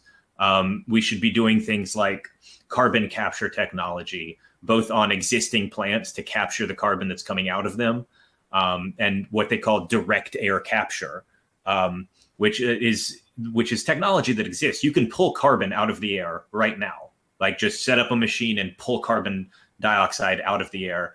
Right now, it's prohibitively cost prohibitive. It is prohibitively expensive, but the technology exists. You can pull carbon out of the air right now. And, you know, that seems like a fairly obvious thing to, you know, throw, you know, $100 million in research, or 100, you know, billion, or I don't know how much you could even practically throw. But direct air capture is something that's really, really fascinating to me, because if that technology could scale, that almost solves the problem. You know, if you can just pull carbon out of the air. I mean, yeah. I mean, So I'm a pluralist, and I want to try to, in terms of green tech, we should be trying lots of things. Yeah, I mean, I would say want a multifaceted approach. I just all I know is that we need a big plan and we need it now, right? I don't want to wait. I don't like the idea of waiting for the technological Superman to help us. You know, this idea that like an Elon Musk type is gonna come out of the woodwork and like be like, I invented the phone that is powered off of carbon emissions in the like that's not gonna happen, right? I think we need. No, I mean, it could, but I don't want to. I'm not gambling. It's going to come from 100 places at once. So the goal here is to just set the incentives such that people change. Number one, we have to change our behaviors. In the short run, we're just not going to be able to do the things that, if we're going to beat this problem, there should be some sort of prohibitively expensive carbon tax, whether that's $100 a ton or $200 a ton or whatever. To the point where people actually have to change their behaviors. You use less energy. You don't take flights. You buy less gasoline. All these things, like the lie that people will tell you politically is that we're going to be able to save the environment and you won't have to change your life to do it. If this works, you will have to change your life. You will probably take less flights. Flights will be more expensive. Gasoline will be more expensive. Energy will be more expensive until we have transitioned to the new technology. In the meantime, we're going to have to tax the shit out of carbon if we don't want the planet to heat up. So wait. So you're saying like Biden should run off of an idea of your life isn't going to change, even though it will. Typically, that's what always wins. Is you're not going to have to give up your car or you're this or you're that. But the thing is, like, you will. If we're being honest, we're talking practical policy. People will have to, fly less and use energy less if we're going to save the planet. The neoliberals said we should lie. We got him. Okay. There you go. Yep. There you go. I mean, so now I am the honest, truthful, left-wing progressive, and now you are the deceitful, lying neoliberal coming to rob us. Thank you. That's why neoliberals have run the world for the last 50 years. RT, if you're watching this, my work email is dylanburnstv@gmail.com. If you have any open positions, I'd love to work with Caleb Maupin. There's a great tradition of leftists being co-opted by Russia for their propaganda purposes. Have you seen Batar's Bango? Oh my God, it's great, man. He's got really. Can we just pause so I can play it out on stream? Wonderful, wonderful. It's so elegant. Shahid. I can't. Batar. Anti-Nancy Pelosi rap. Batar. To bongos. Russian propaganda. Yeah. It's a sentence I never thought I would say. Do you have the footage? I don't know where it is. I feel like it was on Twitter somewhere. Rap. Just type, and you want to type RT probably too. Yeah, maybe. He's done a bunch. No, he's been doing really cringy raps for a decade. He's older than you think. I can't seem to find it. Huh. I remember seeing it on Twitter. But I get texts from him for whatever reason. I never signed up to anything. Bernie soldier information. Sorry. Yeah, God, I don't know. Maybe that was it. No, I doubt it. I mean, all these campaigns. From what I know, Bernie has always been a lot more careful with his information, but I'm pretty sure he didn't show it to Shahid. I can't. Is this it? Oh, I think I found it. Okay, I got it. The NSA breaks the law every day. The anti-lobbyist Doesn't matter thing. who you are or what you say. They monitor your phone calls and emails anyway. Damn, Corrupt Shahid. Congress and courts, paving the way. Here's a lesson they want you to learn someday. Oh man. Watch what you say. They spy on your mind, record your calls for posterity. Gotta say, I'm not digging the executive haircut. Crimes with impunity. They're the authorities here to keep us safe until inevitably the boot ends up on your face. It's the NSA versus the Constitution. We the people are the ones our agencies are abusing. We can force any agency to make a new choice when we build a movement by each The woman is so into it. She's having like a spiritual moment. Demands for private information misuse, gagging recipients. Looks a little constipated to me, but yeah, that's his that's what's gonna beat Pelosi apparently. Pelosi, I mean, this guy has been running for like a decade again. This is not his first go round. Yeah, this is just the one he got the most attention. It's a nice little grift. He's basically a professional candidate. He gets lots of money every 2 years to run these campaigns, and he always gets about 20% of the vote. But he's always able to do some stuff. Nancy Pelosi is the devil, blah blah blah. It's funny because Pelosi, I just finished reading a book on Nancy Pelosi. It's a biography of her. We had the author on the podcast to talk about it. Time Magazine's Molly Ball wrote the book, and Pelosi came into Congress as this extremely liberal, because back then they wouldn't have even said the word progressive. They would say she was an extreme liberal, but she came in as part of the left part of the party. She founded the Progressive Caucus in Congress, in the House. She was very much a extreme liberal firebrand, and over time she's kind of I don't think she's actually moved her positions that much, but she now symbolizes the establishment just because she's been in charge of the House for so long.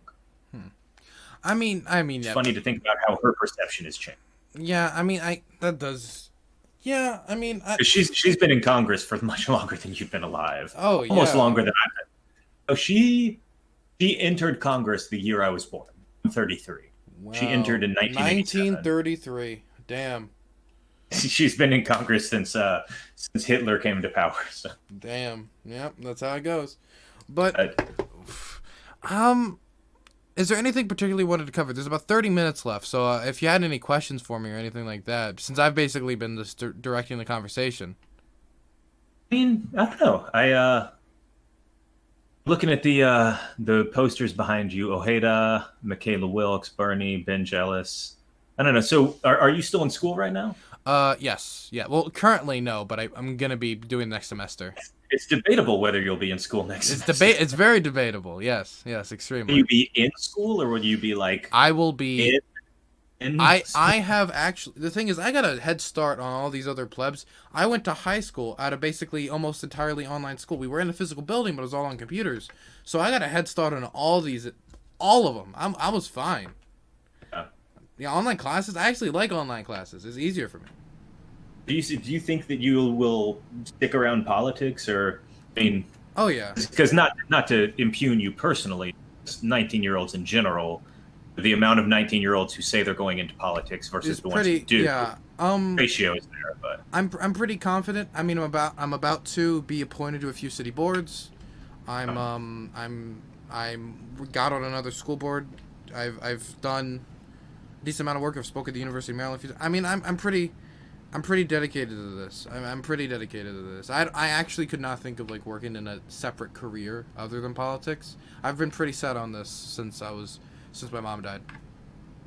Yeah. I think I wonder, you have a particular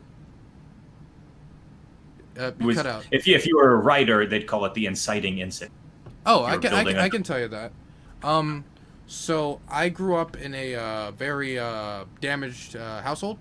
And eventually I moved in with my grandparents. But my mother was a heroin addict, and I saw her go from very happy, beautiful woman to homeless resident in D.C. of her eventual death. I saw the poverty of my father. I saw a lot of stuff like that. And after my mom died, I just kind of had the feeling that was the worst feeling in the world, never getting to have that relationship with her, and I just wanted to do everything possible to make sure nobody else had to go through that. Very noble thing. Nah, don't jerk me off. But yeah, no, genuinely, I'm deeply skeptical about a lot of shit, but no, seriously, having that kind of idealism is something you should hold on to. The world will try to make you more cynical, and it'll beat you down at times, but hold on to that. I appreciate that. I appreciate that a lot. I mean, because it's very easy to be hyper cynical. What did somebody say? Hyper skeptical, conspiratorial, yeah. And to just be cynical. The powers control everything. Corporations don't want anything to change, and blah blah blah blah blah. But you exist for long enough, and you learn enough history. The world does get better on a slow time frame. Yeah. Right now is better than 30 years ago. 30 years ago was better than 60 years ago, et cetera, et cetera. We can get caught up in the day-to-day political news cycle of, what did Donald Trump vomit out of his mouth this afternoon? but like the world slowly gets better. There's less people in poverty. We learn how to deal with issues, even if it's frustratingly slowly. Things can change, and usually it's people who have that kind of drive to make it change. Yeah. I mean, yeah, you just need people to do it, I guess, at the end of the day. Yeah. I mean, like, it was that, and then I started learning, like, about stuff. I mean, I remember starting my first, like, political, like, show I watched. It was, can you take a swing at it? It's basically everyone I know on, like, the left. Like, this was one of the first one, at least my age. Can you take a swing? Take a guess. Was it like John Oliver, or like No. I don't? It's Kyle Am I Kalinske, even? Secular Talk. Oh, Kyle. Oh God, Kyle Kalinske. It was Jeez. Secular Talk. He I'll as much tell you- as I disagree let me with. break in, break in 1 second, just because he used to end my stream every night by watching that Kyle Kalinske clip where he says, it's not a question of whether Bernie's going to have, it's a question of whether he's going to have a plurality or a majority. And we would watch that every night as we close the show. I remember him saying that too. Oof, that's so painful. All right. I love to make fun of him. I mean, as much as I disagree that's with me being a bitter, bad person. Don't be like me. as much as I disagree with some of his takes on like foreign policy and some other stuff, like recently he said something about like the South China Sea that was really weird, but he helped me make the connections between the problems that were in my life and the societal issues, right? And that was very important. And from there, I kind of went down the road of like kind of just playing with everything, trying to figure out where I aligned. And I guess one of the most important books I ever read, and this is something that this is really important. I've bought every book by the man. I'm sure you know who Huey Long is. That I've read his Every Man a King, First Days at the White House. Reading his books was something that was actually a big contribution to my framework of like how I would want to be involved in politics, right? And even though he's obviously a flawed man, right? The tactical skill of the man was definitely something to be respected, and the passion for getting the objectives he wanted was something to be respected. And I just kept going down that line. But when it came to foreign policy, which is kind of far distant from my inciting moment, I had a second inciting moment. This story is much more interesting. I was in a government class and I was arguing about Palestine, Israel. Very, very. As you do. It's the purpose as you do. Foreign policy classes is for people to scream at each other about Israel. It wasn't a foreign policy class. It was a class on government. And I was saying, I don't want to vote for this person. It was like, why? Well, they endorsed this type of bombing thing that happened. That was really bad. Killed a lot of civilians. It was afterwards when we knew the civilian death toll, they still endorsed it. And I went through all of this. And he looked at me and he said, nobody really votes on foreign policy, so I'm going to vote for them anyway. And that pissed me off so much that I just did the rest of my foreign policy career out of spite for that moment, right? And ever since then, I've kind of grown a passion for foreign policy. Maybe if he wasn't an idiot, they would have gone down differently. I don't know. When I think about voting, whenever somebody says, like, I don't want to vote for him, he did a bad thing or something, my message is always like, voting is not like marriage. You're not committing the rest of your life to love and hold and protect this person. Yeah. Voting is like riding the subway. You want to go closer to your destination. You're not going to land there. Yeah. You might get within 10 blocks. So, very wise person told me that one time. So, you're not committing to Joe Biden for life if you choose to vote for him. So maybe his subway line doesn't extend all the way to where you want to go, but the purpose of voting, it's not, that's the analogy I would use. I would say that, yeah, you got a point there, but the way of him, basically, to me, it felt like he was just dismissing foreign policy. But he was obviously an idiot. He didn't know how to say that as persuasively as I did, and he was just like, I don't care, vote anyway. Yeah, it was and after that, I started studying the Syrian civil war day by day and following developments, and from there I expanded. And so the Syrian Kurds issue is of extreme importance to me, right? I do have a question for you. Yeah. It's funny because I'm not a huge foreign policy guy. It's not where I spend most of my time focusing. But when I think about foreign policy, I also think that we spend too much time on foreign policy thinking about the military.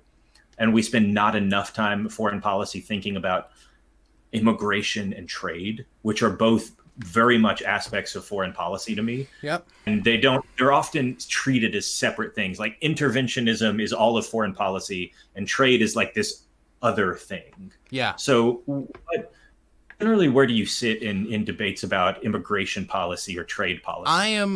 You know what? I want a taco truck on every corner, to be completely honest. Yeah. I mean, like, I'm completely open to immigration. I think immigration's a boom to the economy. I think it's good. I think the idea of, like, bringing in the huddled masses is a very American ideal. Yeah, I'm extremely pro-immigration. And you know what? I think some people will be like, it's a Koch brothers scheme. Fuck you. I want more immigrants in my country. That's an American thing. My family got to immigrate here. I want to help some other people immigrate here. If you want to make them really mad, if they say, it's a Koch brothers proposal, just look at them and say, yes, and the Koch brothers are right.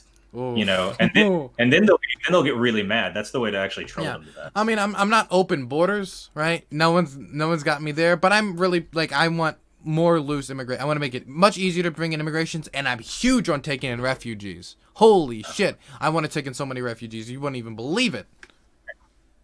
Yeah. What about trade? Trade? Do you have a general sense on trade, or I don't know. I actually don't know enough about trade. It's just it's something that falls. The thing about trade is complicated. Is it falls between economics and foreign policy. It's a weird combination of the two. And I have studied economics at college, but I suck at math.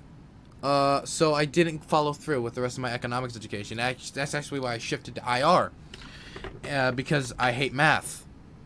Like, I really just despise math. Math can go, suck. It's fine. It's totally fine to just say, I don't know enough about this policy, and more people can do that. So. But what I will say is that through my study of IR, it's very obvious that trade between states has decreased foreign conflict, which is cool with me. And I think the specialization of labor seems like a decent idea to me. Like, if some countries are better at making things, then we can get them at a lower price, and overall we're increasing, like, the standard of living for people, because if you buy things at a lower price, then, like, you're doing good stuff there, right? And I would also say that it also can be important for a national security concern. Now, the most obvious example I could point to was TPP and the idea that was going to be one of the building blocks for kind of a counterweight to China. But a more straightforward one, because that's very complicated and there's a lot of stuff you'd have to get through to go through the TPP, would be Taiwan, where 40% of Taiwan's trade is actually with China, which is one of the main things that Kuomintang. The Kuomintang is basically the pro-China opposition, pro-China opposition party. They're like, well, you know, we got to be nice to China. We got to be so friendly with them. We basically need to never challenge them because, you know, we love the economy and the economy's good.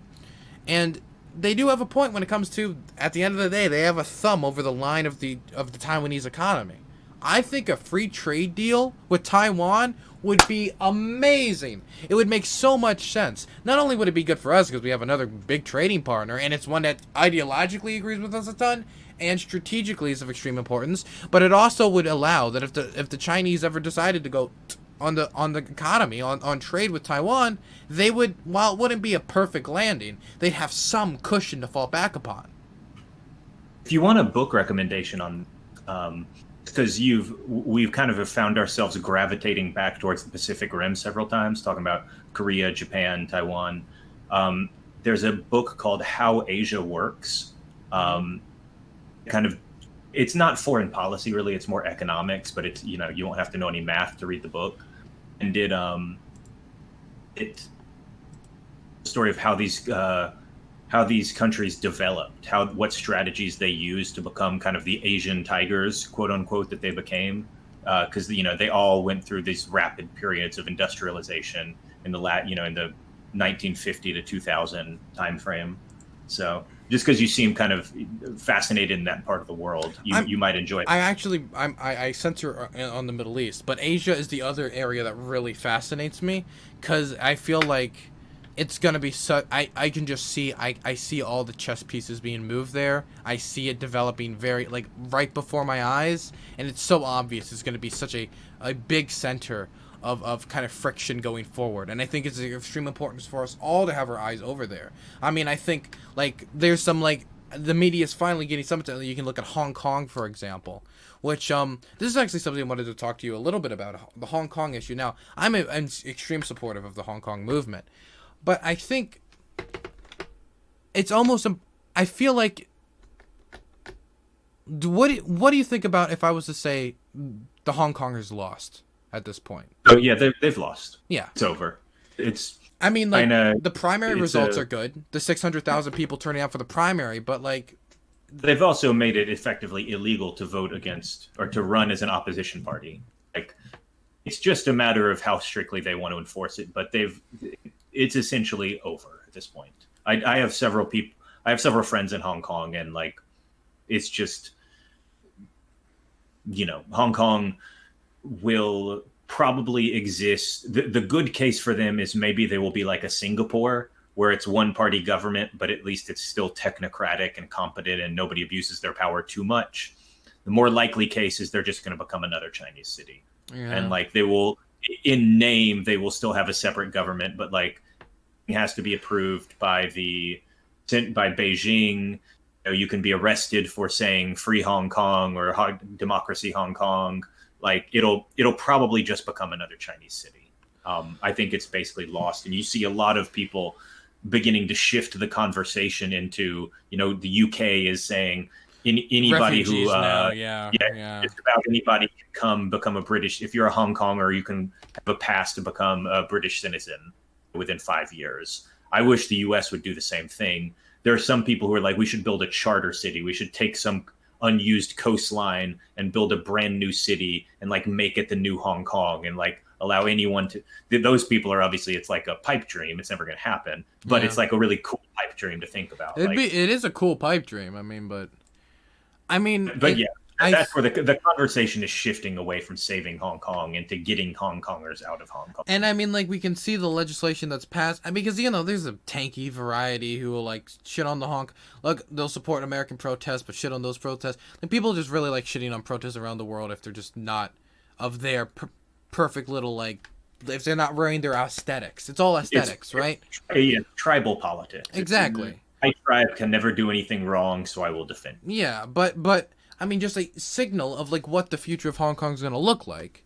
Like, they passed a law where you get 3 years in prison if you play a distorted version of the national anthem. And you also can't boo it at soccer games. That's funny, man. Yeah. I mean it's funny. It's dystopian, but it is dystopian, It's... And I really just want to hear, like, somebody, like, actually just come out and defend that law. And then go out and burn an American flag because they're the same variety, These are the people of the same variety. What you need to understand is that Hong Kongers protesting for freedom is actually imperialism, and Chinese people putting Uyghurs in concentration camps is not imperialism. No, it's not imperialism. In fact, you will deny. I will say, though, I was watching a neoliberal account, and recently you posted a video with trains in Hong Kong, and like people, that video's from like a year ago. And everybody forgot, so I felt like they needed to be reminded. Wait, well, why didn't you just say no one? You just said this just leaked, though.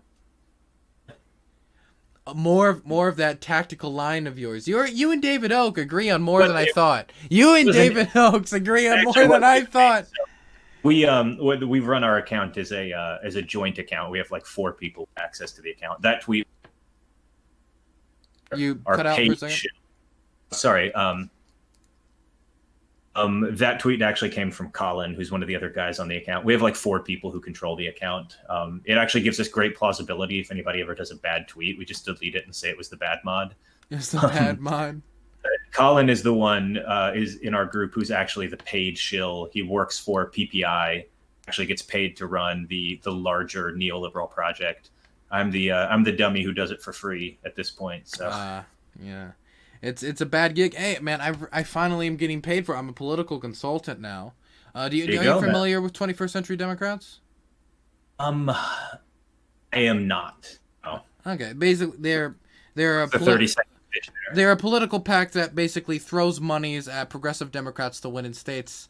And they also support like Democrats who are taking on Republicans a lot. So they're very much like win back the House, win back the Senate type, political PAC. Senate is the big thing, man. I'm optimistic about the Senate because Joe Biden is just has an enormous lead, and his coattails could be pretty big.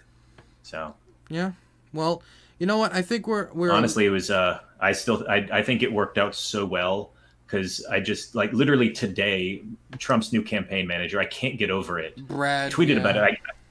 No, his new one. Oh not yeah, Brad. the new There's one. a Brad's new gone. Yeah, the tweeted Viking. like something like again like Joe Biden is in the claws of the radical left, and I'm just like, dude, that's not going to work. You know that's not going to work. Nobody's going to believe Joe Biden is in the claws of the radical left. Like, they don't know how to run against Joe Biden. It's like it would be as effective as saying Joe Biden's the new communist like mastermind behind. I mean, not Joe Biden. I mean like Joe Manchin. Joe Manchin is a like because like in people's minds like they're almost as like kind of like in that like same arena. Like you can't really. I remember seeing this old comic. It had like Marx, Lenin, Joe Biden, the continuation, and you're looking at this, and nobody's gonna buy that. It's not sellable. Like Bernie, you could have done it, right? But you can't do that to Biden. It's impossible.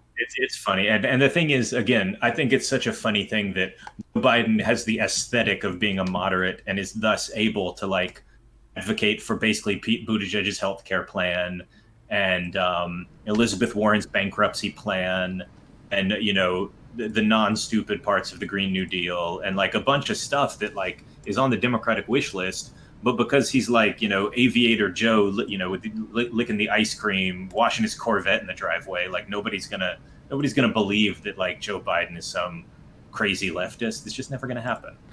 And it's not about policy. It's just about perception and self-presentation. You know, how do people perceive you is basically what matters here. You know, that people don't vote on policy. There's some Twitter account that's like G. Elliott Morris from The Economist put this together, where it's like every voter bot or like a voter every day, and you can see like actual voters from actual rolls and like what they believe in, and it's always shit like, oh, I'm a registered Democrat who believes in, you know, abortion choice for abortion and who loves immigration, and I voted for Donald Trump in 2016. Or you'll be like, I'm a, you know, conservative Christian who wants Medicare for all and hates immigration and wants fracking. And it's like just these weird, like, actual voters are bizarre. And then they'll like end up voting for like Tulsi. It makes fucking no sense. I mean, no sense. I mean, I remember like my grandmother. She'll tell me like she's a conservative Democrat, and she'll vote like. With like Joe Biden, like, what's the policies you support? Well, I'm super pro-choice. I'm you know, gay marriage is okay. I'm supportive of this. I'm supportive, and like going down the list is like, what? Where's the conservative part? Like, where is the conservatism? Like, I'm not saying you're progressive, but where's the conservatism? What people are thinking of when they say things like that is typically, again, I hate to use the word aesthetic, but it's a sense of baseline values, where, you know, she probably would be very, very pro-American flag, for instance. She wants somebody who respects the troops, respects the flag, believes in the power of communities. We need to take care of our homeless veterans before we blank, yeah. Like, and maybe, I don't know if she's a churchgoer, but a lot of times she's like, you know, I want him to know the importance of churches and small communities and to respect our traditions. And like a lot of it is just this idea that like tradition is important, family is important, you know, belonging to a clan or a tribe is important, hopefully not literally the clan. Like those are conservative instincts, and that's just like, that's part of humanity. You're never going to get people past the idea that like you should be part of your community tribe, and family isn't like that's going to be part of humanity for hundreds of years. Never move past that. And those are fundamentally conservative instincts. And sometimes that's what people mean. They don't mean I have a certain stance on healthcare. They mean I want the person who positions themselves as the defender of traditional American values. And right now, Joe Biden can do that because Donald Trump seems like such an unhinged lunatic that Joe Biden seems like return. Yeah, I mean, Joe Biden represents the return to normalcy. Like, let's go back to normal politics when everybody loved each other and respected you can't really do that, but from his policies, you can see like that's not really completely what he wants to do. that's the aesthetic that Joe Biden has. Yeah. Joe Biden's aesthetic is, remember when the president wasn't a lunatic, and you could be proud of America, and you could be proud of your country even if you disagreed with people in power. And like that's a very conservative type of argument. Ultimately, is let's go back to making America a great country. I didn't say it to Trump. I want to wrap this up on one thing. The well, then you must be a conservative type thing. And if you know what I mean by that, it's like the idea of like, oh, you like small businesses? Well, you must be a Republican or a conservative then. Like, you have to be now. A great example of this is I was talking to this guy who's very, very wealthy individual, right? And he's also extremely right-wing. And I'm talking to him, and I'm like, yeah, so I'm pretty decent. I'm financially secure for my age. You know, I worked a lot of jobs to make sure I have enough stuff for my cushion. Well, you're pretty left wing, but see, I think you're a conservative heart because you like responsibility. Well, the left wingers not like responsibility, or then like later it was like, well, I went to public college and didn't take any debt and da da da. See, you're taking the long route to prosperity. That's the conservative position. You're saving now so you can have fun. It's like no matter what road you take, somehow at the end of it, you're supposed to always end up being a conservative or a Republican. It's tribal politics where people don't want to admit that, like, oh, I am on this side, but I also agree with the other side on this one thing. It's more like, if you ever allow that the other side can have a good point or have a good attribute, then or that complexity exists. If you acknowledge things are complex, you're really betraying your side. You're stabbing your side in the back, and the other side's going to take advantage and win.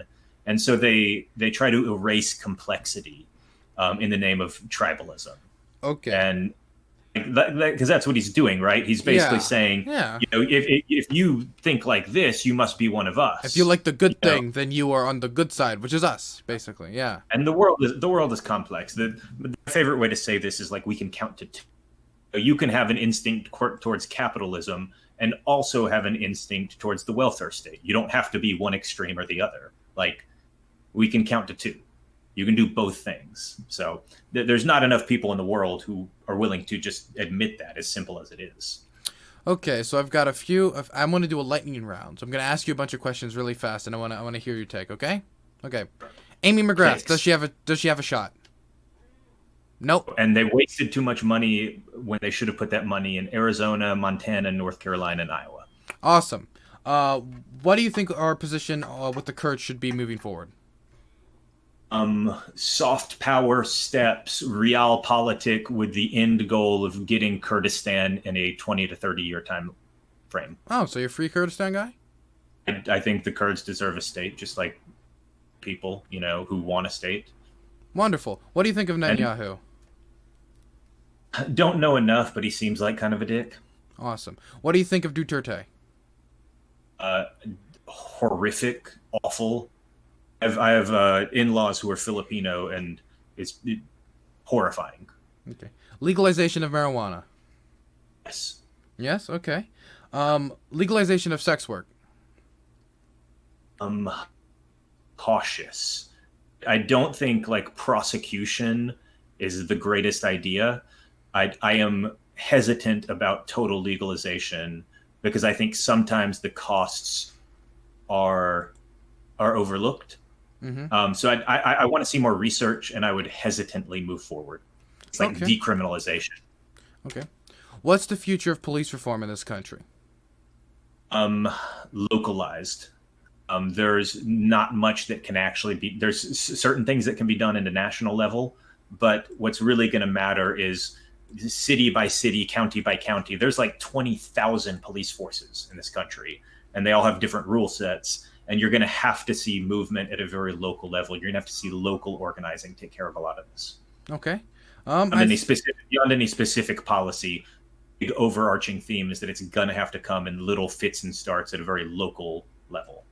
Okay. What is the legacy of Barack Obama? The first black president. That'll, 50 years from now, 100 years from now, that'll dwarf everything. Is the fact that a black man was elected president and then reelected. And it wasn't even a black man with a name like, I don't know, like Steve Johnson. It was Barack Hussein Obama.